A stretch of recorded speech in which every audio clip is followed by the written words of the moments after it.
Good morning, Searcy High School. It's Friday, January 9th. Thank you for joining us. I'm Seth Cleveland. I'm Alex Davis. So for all of you music fans out there, yesterday marked a pretty big day in music history. Lexi Jansa has more on that coming up, but first, here are today's announcements. So most of you may remember how we had all of the snow days last year. Well, guess what? The Farmer's Almanac is predicting an even harsher winter, so we could see just as many snow days, if not more, this year. See how the district is preparing coming up. But first, here are today's announcements. If you have any questions that you want answered on our show, you can log on to our website, www.searcylionpress.com, or you can follow us on Twitter and ask us on there. In Arkansas this year, there's an initiative on the ballot to raise the minimum wage from $6.25 an hour to $8.50 an hour over a period of 3 years. But not many residents are aware that the issue is on the ballot or that Arkansas's minimum wage is lower than the federal minimum wage. Chris Boulding manages a Sonic restaurant in the town of Searcy. I know that they're trying to increase minimum wage on the next election, and from what I've understood in college class, whenever you get minimum wage increase, all your prices go up. Gas prices, prices of your goods and everything. So I'm kind of against it because I'd hate to see price increase just because of minimum wage, you know. I know most people are like, hey, I want more money in my pocket, but they also got to think of everything else that comes with it. When I told Chris that the Arkansas minimum wage was not $7.25 an hour, but $6.25 an hour, he was shocked. I didn't even know that, to be quite honest. I mean, that's rough, you know. I was making $7.25 at the time, and I could imagine making $1 less. And Boulding was not alone in his surprise.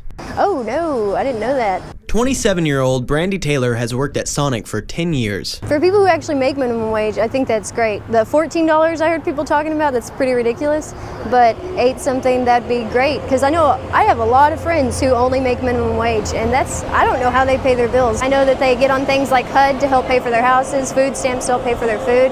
They have to have government help if they're only making minimum wage. Sam King, an employee at Dale's Clothing, has also known what it's like to make minimum wage. That it doesn't pay the bills, car payments, house payments. It just doesn't pay really anything. I think it paid my gas, and that was about it. Luckily for King, she no longer has to make minimum wage. Her boss, Jenna Dale, pays everyone $9 an hour.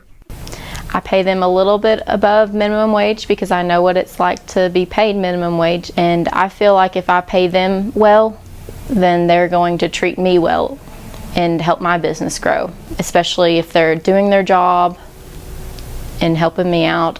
I don't mind paying them a little extra. Reporting from Searcy, Arkansas, this is Seth Cleveland for Student Reporting Labs.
Están esperando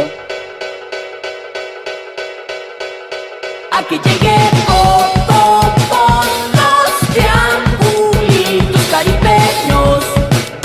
Dale Coco, te queremos.